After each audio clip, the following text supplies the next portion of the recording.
I'm really happy to introduce Dr. Adam Okerblom with us.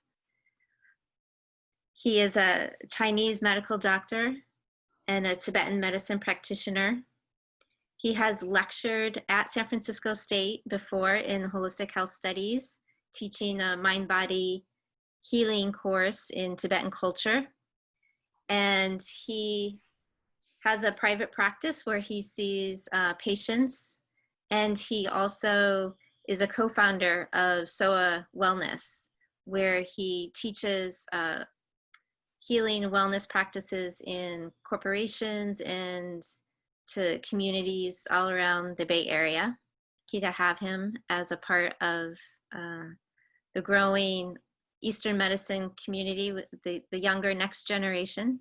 So thank you so much, Adam, for joining us today. Thank you so much, Dr. Daubenmeier. It's really a pleasure to be here.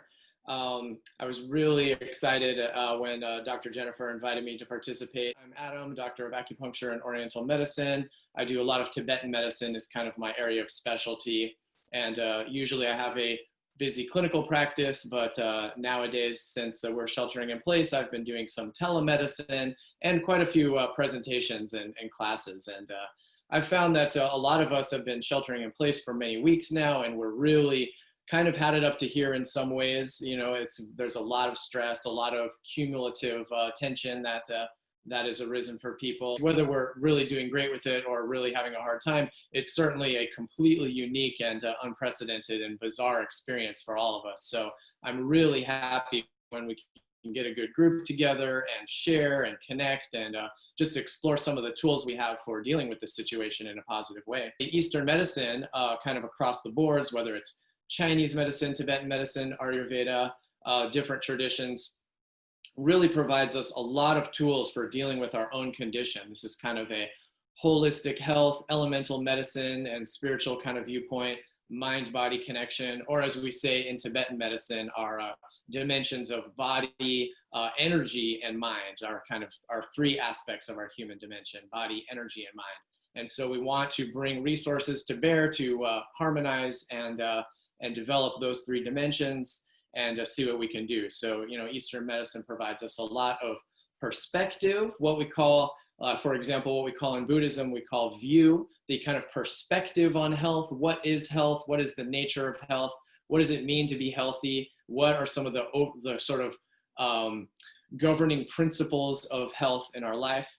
So this is a really important part of the whole conversation that Eastern medicine offers to us, is kind of the governing principles, or what we call principle-based medicine. See, modern Western medicine is pretty much an exclusively what we call evidence-based medicine. So we have the gold standard of the research clinical trial, and everything is acknowledged and photographed under the kind of lens of the modern research protocols, which is incredibly important and useful. And that powerful tool has developed all of the miraculous technologies and advances of modern medicine.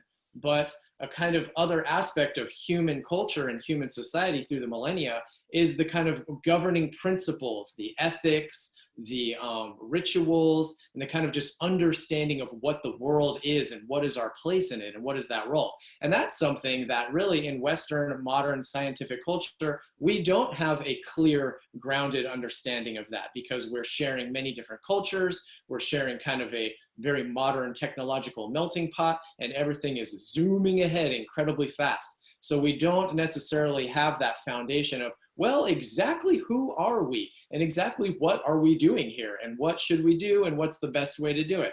So a lot of times with our sort of rocket ship of modern technology, we are still struggling to come to bear with those basic ideas. And that's something that we can look back on the history of humanity and all of the cultural resources that we have throughout the world, of world traditions of culture, medicine, spirituality, traditional sciences, that can really help us answer that question and to give us some incredibly useful insight.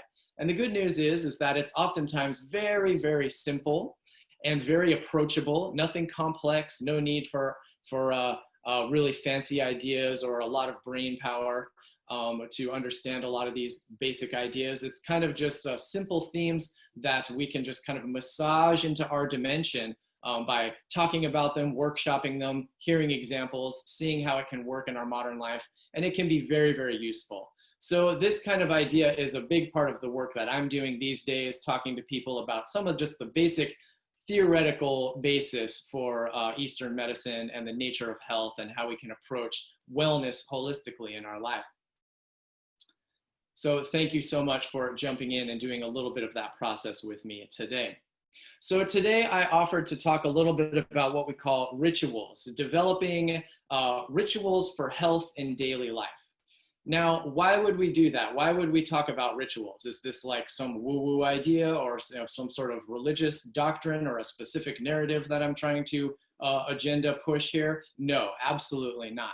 No, what we're talking about is that in our modern life, and especially right now with this kind of lockdown with the COVID-19 crisis, we have a lot of habitual actions in our life. We have a lot of daily actions that we're very habituated, that we repeat over and over and over again. And this is the definition of a ritual in the most basic, most secular sense, is that a ritual is simply something that we do over and over again on a regular basis with some type of predictability. And so we have this in our life a whole lot.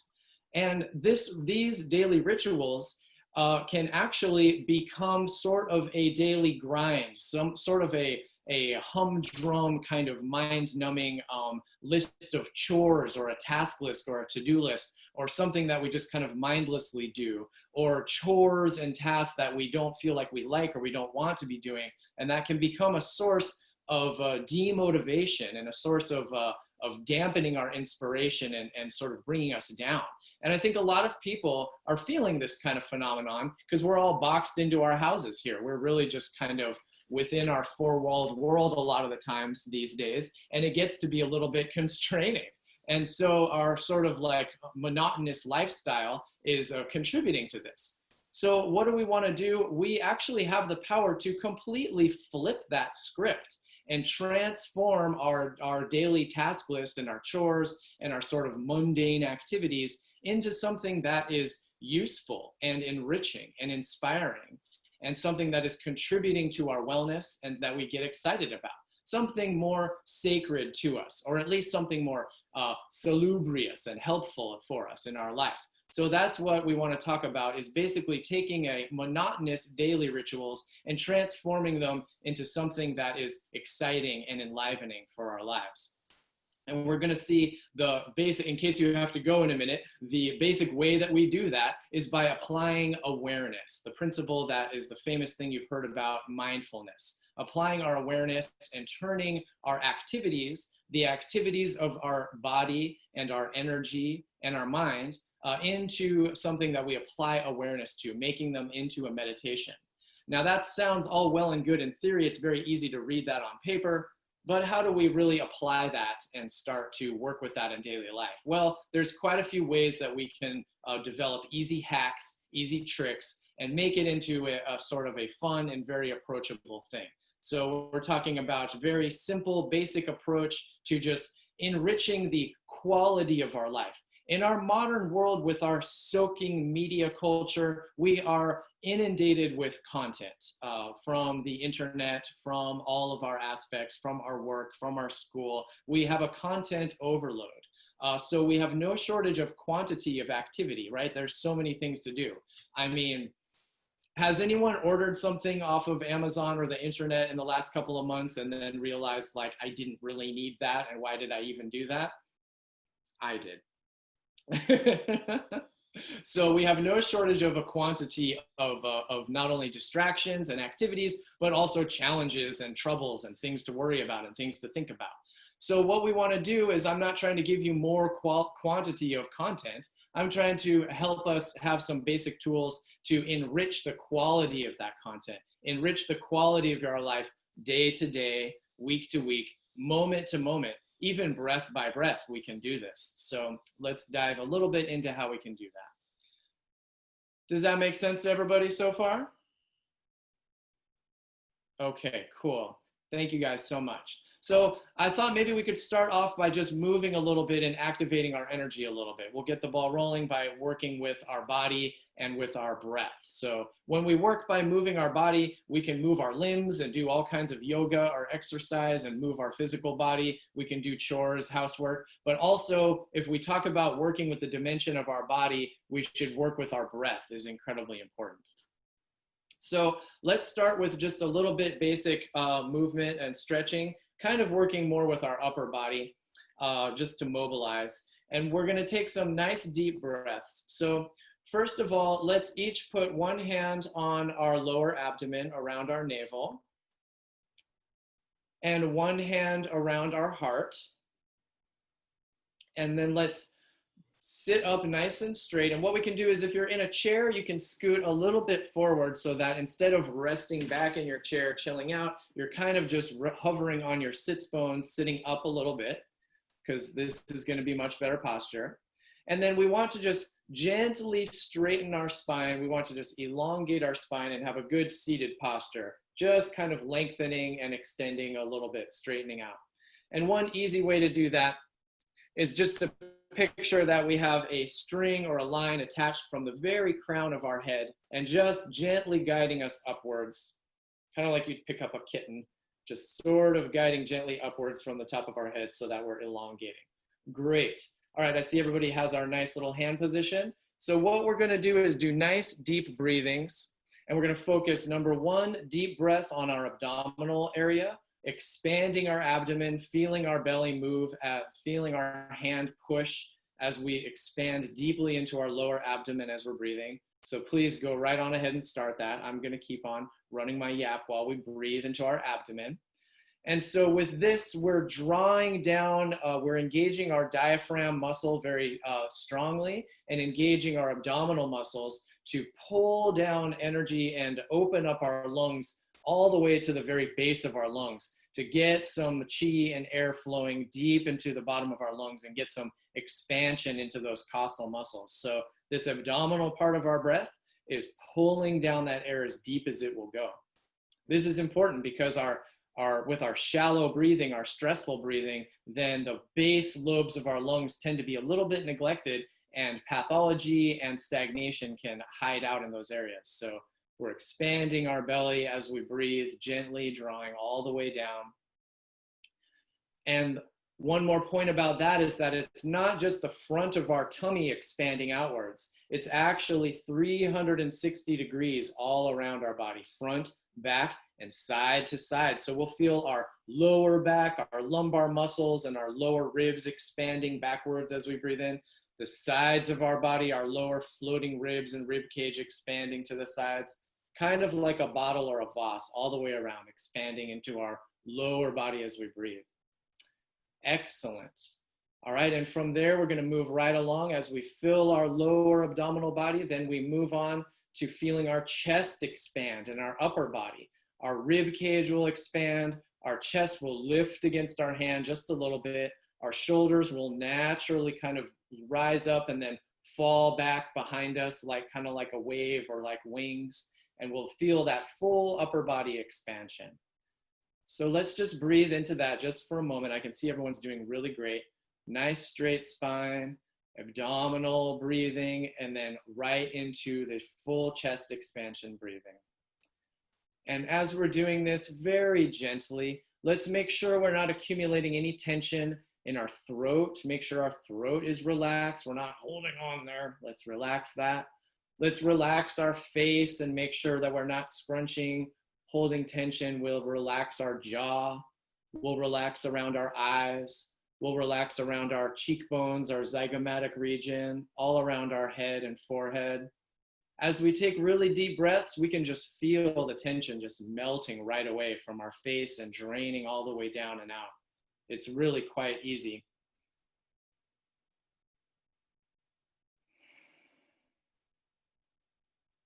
Let's do 2 more breaths like that.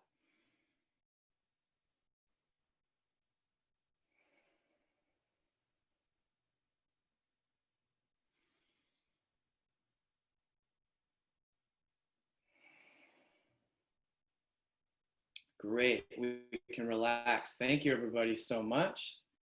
Now let's move our arms. And if you have your eyes closed, you can look at me just for a moment, but keep that nice relaxation vibe going.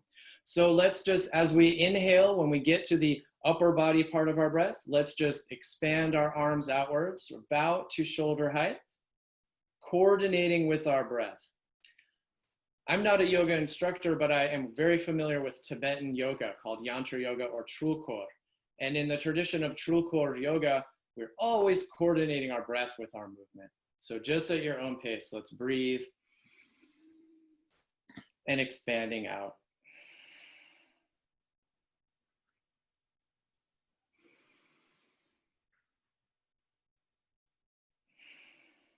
Now with our next breath, let's take our arms all the way up above our head, really high. All the way up and stretching our fingertips up towards the ceiling and releasing gently with our exhale. Inhaling abdominal up to our chest, all the way up. Fingertips to the sky, stretching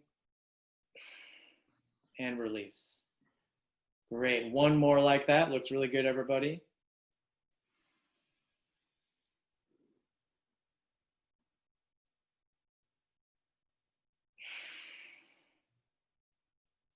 Excellent. Excellent. All right, so that's our breathing. We've opened up a lot of space. We've nourished our circulation with fresh oxygen. Now let's do one last thing. Let's just move a little bit of stagnated chi from all of our screen time and all of our inside time. So let's breathe a little bit normally. And as we inhale, let's bring our hands up here and just gently tap the top of our crown. Gently tapping. Our first breathing exercises were very relaxing and regulating, but this is a little bit stimulating. Let's keep breathing, gently tapping our crown. Anytime you feel tired, sluggish, foggy-headed, and you're not ready to stop working yet, you have to keep going, you can give your crown chakra a little bit of a tap, and all of your yang channels connect here from your whole body. So you'll feel release of tension and a stimulation as clear chi draws up to the top of your crown and activates your mind. Very good. All right. And with a deep exhalation, we can just release that. Awesome. Thank you guys for doing that exercise with me. Okay. So we said that we want to try and enliven our mundane daily experience a little bit. We want to bring a little bit of richness and revitalization by transforming our mundane activities into sacred rituals or health rituals for our own lives, for ourselves. So how are we going to do that? Basically by applying the principle of awareness. This is pretty much just meditation. We are applying awareness. Now, people talk about mindfulness, and you hear all about that, and that's really great. That's exactly what we're talking about here. But you'll notice that I use the term awareness because, as we said a moment ago, our mind is already absolutely saturated with content. We don't need to fill up our mind anymore. Instead, we want to bring some awareness to what our mind is doing and bring some awareness to all of our process of all the movements of our body, our energy, and our mind. So I use the term awareness. So this is basically transforming our daily activities into a type of meditation. So how do we do this? There's a lot of specific ways. Throughout history, there's been many methods that people have used to apply awareness to daily life. Sometimes out of necessity, and sometimes out of just their natural condition, and sometimes in a very intentional, specific way to achieve the benefits that we're talking about today, to enrich their daily life and gain inspiration and motivation. So, for example, in ancient, prehistoric times, if you were in a sort of natural condition in a Paleolithic time, humans would have a lot more natural awareness throughout the day. You have to stay a little bit more tuned in and attenuated to your dimension when you're constantly very actively concerned about a predator or what's under your feet or what's over the hill. Or also if you are engaged in hunting, then you're very actively engaged in a sort of focused, relaxed, focused, and clarity, attenuated attention for many hours at a time sometimes. When you're hovering over a stream, waiting for a fish to dart by, or you're slowly, intentionally tracking game or looking for signs for animals. So in ancient times, people very often had this sort of enhanced awareness on a regular basis for a much more extended time. And we have lost the necessity to do that. We no longer need to do that because we are sitting at a desk. And as long as you don't spill your coffee onto your keyboard, then you are reasonably safe. And the thing about our minds is that once our brain realizes that we're safe and secure, it will shut off our awareness on purpose because it wants to conserve our energy for something important. So this is a very kind of a paradoxical tendency from our evolutionary instinctual heritage that now we have to work with to avoid having problems.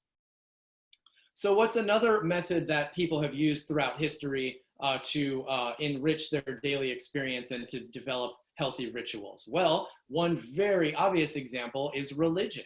People throughout the millennia, throughout the modern age, right now, today, and all the way back to ancient antiquity, have used religion. And very often this was applied in a daily, day-to-day ritualistic kind of way. So that if you are operating under the very inspired faith of a specific religious narrative, whatever that may be, for better or for worse, now or 2,000 years ago, then you are applying that idea throughout your daily activities. For example, before I eat my lunch, I'm going to acknowledge a higher power and say a thing and do a thing to connect with something. That's creating a ritual. Before I initiate a task of any sort of action, I'm going to do my prayer and invoke the awareness and that attenuated clarity of that connection to whatever it is I have an idea about. Likewise, when I complete my task, I'm going to take a step back and say, not I'm so great, I totally rock, but oh yes, I'm going to connect with that thing that I have an idea about again and bring awareness to the fact that I completed a task. So some people, many people around the world still to this very day have very strong connection to that idea. And that's wonderful. And why has that idea been so very famous throughout the millennia of human history? Well, one reason is because it's very effective for enriching our day-to-day experience. Now, you'll see this in very many different kind of contexts. But for many of us today, we are not immersed in a traditional culture or immersed in a specific religious narrative in different ways. So if we don't have that exact type of idea, then we can still apply the governing principle of that characteristic to our daily life by just bringing awareness to tasks and having a different kind of connection, having any kind of valuable connection that means something to us that we engage in our daily life. So Dr. Jennifer and I were talking earlier about setting a personal aspiration of any kind, whether or not you want to connect with your own personal goals and your own aspirations. I want to try to do this. I'm working towards this in my life. I want to accomplish something. I want to do more of this kind of thing. That's one example. Or if you want to connect to a larger spectrum, kind of worldview type of idea connection, saying, gosh, I really hope that everyone stays safe from the COVID-19 novel coronavirus, or gosh, I really hope that everyone's okay, or I have a very strong intention that my family be safe, or that my community be healthy, or that the animals come back to the beach, or that the environment is safe and the global warming is staved off. Many kinds of ideas like this. Anything that means something to us, we can utilize that mental aspiration, remind ourselves of that, and we can connect with that at anytime we remember to do it. And that is beneficial and helpful for us. We can draw attention to that and enrich that experience in different ways. So those are a couple examples of how we can, how in traditional culture throughout human history, bringing awareness to daily ritual is something that that is very well established and is super famous for being very effective and really good for us in so many ways. So there's a couple of specific activities that I think would be really helpful to apply. It's very easy, like we said, to read on paper, oh, we should apply awareness to our daily life and transform our daily life into a beneficial, healthy ritual. But how do we really remember how to do that? Well, there's various times that are very useful for engaging that awareness. One time would be the transition between actions and activities. If we are going from one task to the next throughout the day, I finished breakfast, I did the dishes, now I gotta jump on a call, now I gotta walk the dog, now I gotta get the mail, now I have to swab the groceries, now I have to do all these things. If we can bring our awareness in between the transition between those activities is a very special moment that we can utilize. In Tibetan Buddhism, they call this the bardo, the intermediary dimensions that can be in between things. And so if we finish one task, if we can cultivate the idea to take just a moment and take a step back and just ground ourselves for a moment, maybe take a nice deep breath, maybe give ourselves a stretch, maybe give ourselves some sort of other cue, then we can just apply that awareness and presence in that moment before we move on to something else. And if we train in doing that, then we have basically a limitless supply of opportunities to engage our awareness and engage our enriching experience, because we have a limitless number of things that we can transition in between.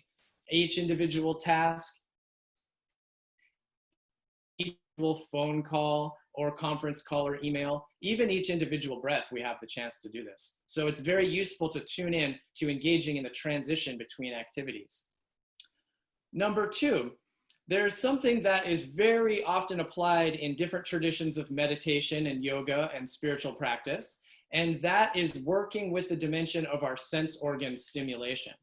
So when we have a stimulation of our sense organs, it is a very special opportunity to cultivate awareness, because we are receiving something from outside is coming in and stimulating us. It's kind of this magical thing. There's energy coming from outside in the universe somewhere and coming right into our dimension and causing a stimulating effect inside of us.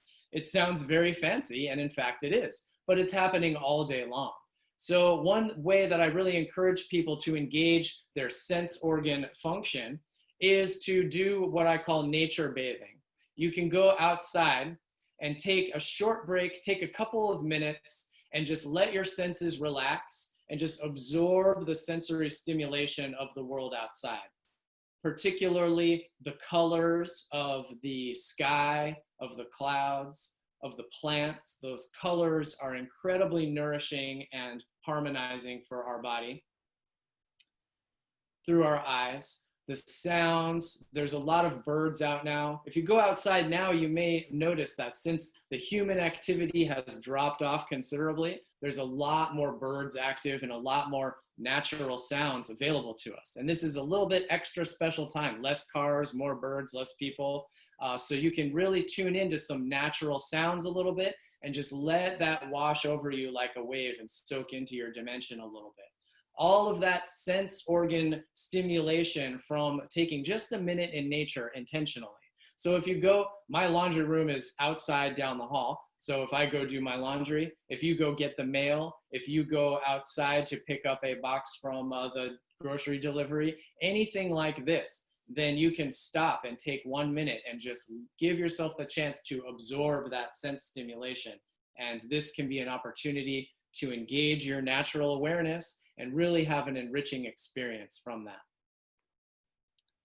Another important thing that I want to mention is if we do happen to be lucky enough to enjoy something throughout the day, anything at all that you enjoy, if you get a slight moment of something that you like, tastes good, feels good, sounds funny, sounds exciting, piques your interest, that is a very special opportunity, and I encourage us not to waste it. Going back to what we said a moment ago, that when our brain is bored and feeling safe and secure, it basically shuts off our awareness so that we can conserve our resources. But when our brain realizes that we're doing something stimulating and exciting and fun, it automatically starts paying very close attention, because our brain is instinctually programmed to take anything that it associates with something that's beneficial for our life, that's going to help protect us or help us succeed to reproduce in a primordial sense, or help build our social construct. There's a lot of research about this, but when our brain thinks we're going to get something out of it, it starts paying close attention, and it engages your long-term memory function. It engages the part of your brain that forms nourishing, helpful, awesome memories, the kind of memories that accumulate like money in a bank account across our lifetime, and we're left with this long-term store of good things that we can think about. Your brain doesn't always engage that mechanism. In fact, it tries actively not to. But if you're something nice and enjoyable, then your brain perks up, and at that moment, you have the chance to build a long-term memory, to apply awareness and have an extra enjoyable, rewarding experience. And then you also have the opportunity to engage that personal aspiration, that motivational quote, or that higher aspiration, or that connection to whatever it is you want to accomplish or connect to. You have that powerful opportunity right in that moment to say, gosh, that cheesecake bite was amazing. You know what? I'm going to be a better person. You can do that many times a day, and that is actually the very time when your brain is receptive to that suggestion. They use this technique in hypnosis. They try to make you feel good, and then once you're feeling good, they go, quit smoking, or whatever it is. It's this exact kind of thing, and it really does work, and we can work with that ourselves. You see, our brain has a function where when we're going through our life monotonously, I'm going to go back to the original point I was making. As soon as our brain feels lulled into a safe and secure zone, and things feel familiar and normal and commonplace, then it drops our level of awareness down automatically to save resources. And so our brain will trick us into just kind of ignoring large swaths of our life. Just like the lions. You see, when the lions are hunting, they're incredibly attenuated, incredibly aware, reactive, totally tuned in, the majestic, beautiful lion. But after they succeed to fill their belly, they just lie around and sleep for days on end, doing absolutely nothing. At least that's the way it appears to us. So our brain is very similar, but we want to fight against that impulse, because we want to have a rewarding, nourishing, and engaging and exciting life as often as possible. So we should apply our awareness and snap ourselves out of those trance moments and bring ourselves into a moment of awareness. So those are a few of the kind of basic tools that we can use and just kind of apply across the boards in our life to make our life more full of high quality moments. So I was hoping right now, Dr. Jennifer, maybe we can do a little bit of a breakout for maybe about 5 minutes, and then get into some small groups, and then just talk about what are some daily activities that is very common for us to be doing that we might be able to apply a heightened sense of awareness, apply some of these tools and hacks, and have a more enriching ritual experience out. Welcome back, everybody. Hi.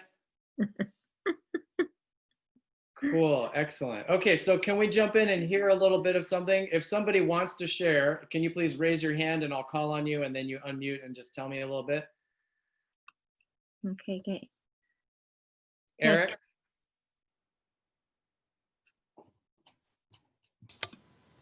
I think for me, at least, is when I leave my desk or office, if I go outside, and initially just do it for exercise, but then if I can stop my focus and just look at the leaves, or when I'm on top of Tilden and look outside, it really makes a big difference. It's like my energy really shifts.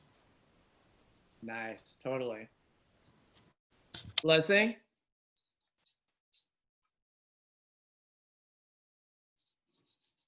I'll be first unmute. Yeah, you go. Did you unmute me? Okay, thanks. Eric, I've worked with Eric for years on Biovism and outside of the school. And one thing he taught me is to walk in nature and look around. And so I do breath work in the morning, and then afterwards I go walk. And it's amazing how I just kind of can really commune with nature, and the creatures come up to me. They know I'm safe. And it's an amazing experience. And then I write poetry after the breathing sessions, which are a class I'm taking in somatic education. And I do transcription work of the professor's lectures. So I learn a lot. It's keeping me very alive and alert. And I cook too. I get really creative with cooking. I didn't mention that to my partner in the room, but it's fun to do all that. Sure. Yeah, that sounds great. Walking and looking in nature. So you are tuning into your ancient ancestral awareness. That is really good. Yeah. And that helps you with your cutting edge modern work with the intellectual academic things. Who else? Next, was it, did you have your hand up, Barbara, or who was it down here? I found that if I can carve out just even a small amount of time to an activity that I really enjoy, that really helps me, I don't know, engage in other activities that I might not really, care to do or whatever, but that really makes a difference for me. If I could only find that one thing, and it's not always the same thing. It could be like exercise, or it could be a gardening. And if I really enjoy it, if I find myself, absorbed in it, enjoy it, even for a small amount of time, that really helps carry me through the day. Awesome. Yeah, I think that's great. Thank you. How about a couple more? Can I get at least one or two more? Patricia. I'm sorry, I don't see your name down here. Patricia. Oh, hey. Oh, hi. So I really love what you're talking about here. And one thing that I realized is that, Dr. Pepper knows me. I work with him on biofeedback, and I do bird rescue. And so I have a house full of parrots. You'll probably hear them at some point while I'm not muted. But in the morning, I feed all of them, and it can be a very pleasurable experience, but a lot of times it's just rush, get them the food. And I realized that if I was more mindful, if I maybe got up 5 minutes earlier and I was more mindful about just watching their little personalities and, preparing the food, it would be such a joyful experience rather than kind of this drudgery, like, oh my God, I have to feed the birds again. So I thank you for that. Thank you. Awesome. I love that. If you have a house full of parrots, then you're lucky enough to have more potential friends than a lot of us have in our life spectrum. So. We have not been sheltering alone, let me tell you. Thank you so much, Patricia. Anybody else? Maybe one more? Alejandro had given his thumbs up like a minute or two ago. I don't know if he wants to say anything. But... Oh, I forgot what I did that. You can hear me well. Yes, I was talking about fasting. It may be viewed as an activity that is not enjoyable, but actually has helped me enjoy food more. So when I get my first meal, I'm looking forward to it. And also, I think I'm getting more creative when it comes to adding ingredients. I mean, just kind of like stop and smell the roses, but stop and smell the garlic or whatever I'm adding to it. So overall, I think it's been great. And exercising, that's another thing that we may dread after a long day, because this day, I seem to get more tired now that I'm sitting typing and all day long and reading emails and so on. But when I do that at the end of the day, even though I'm tired, I feel some sense of relaxation. So I can feel muscles working and my mind actually clearing up. So it's great, even though I'm gonna be starving and dizzy at the time. Anyway, that's what I like to share. Thank you so much. Yeah, those are all really great things, and some unexpected things that I wouldn't have guessed. So that's really, really cool. Yeah, one, and we're going to wrap up in just a couple minutes, but one aspect that I want to make sure I clarify with what I'm talking about here is we can take advantage of short opportunities to do things that are really good for us. We can take the theme of something really healthy like exercise or in social interaction, communication, or connecting with our higher aspirations, or any sort of thing that's healthy. And we can sort of plug that into smaller and smaller increments of space so that we have a lot more room to have to enjoy more of that. So somebody who is really brilliant and intelligent said to me while we were chatting about this in my breakout session, that in day-to-day life in general, the most enjoyable and fulfilling and memorable experiences that you're bound to have usually will be something that you do with your physical body. It's usually just the best part of your day is when you get the chance to do something nice.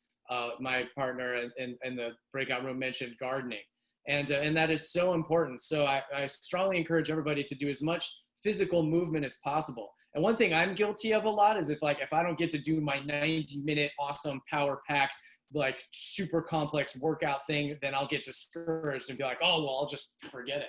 But actually, you know, we should be doing 3-5-minute movements. We should be taking mini breaks, dance in the living room, go stretch, go, you know, this kind of thing, and then relish that and tune into that. So yeah, you know, small increments and transforming just small rituals to bring joy to our life, step by step, baby steps to a joyful, transcendent, profound daily life. Well, thank you guys so much. If you guys have follow-up questions or you want to learn more, I'd be happy to chat with you anytime. Maybe my contact is pinned somewhere on the notes for this, but I'm Adam Okerblom. You can visit my website, adamokerblom.com, and hopefully I'll get to come back and talk with you again. But everybody, many blessings, stay safe, stay healthy, and I'm very happy to connect with you all. Thank you all so much.